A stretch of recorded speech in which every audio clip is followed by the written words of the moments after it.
Alright, we're going to just double check the feet per second on these Hog Specials 762 by 39. These are pretty much like the power points from Winchester.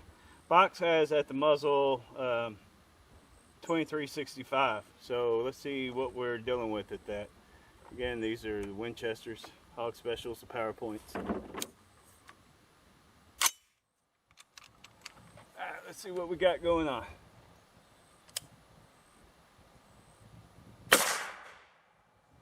$22.65. No, $22.69. Error.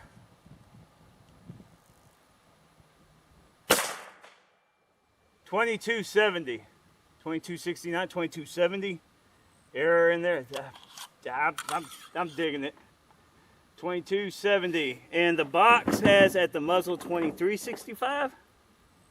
Correct, $23.65. So that's probably, that's out of a longer barrel, I'm assuming, probably a 20-inch or 22-inch barrel. It's an 18.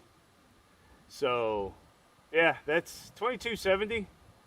I can handle that. That's the 762 by 39 coming out a 18-inch barrel, and that's the Winchester power points, the Hog Specials. So there you are. And that's it. Thanks for watching. If you can make that out, $22.70 for the non-believers.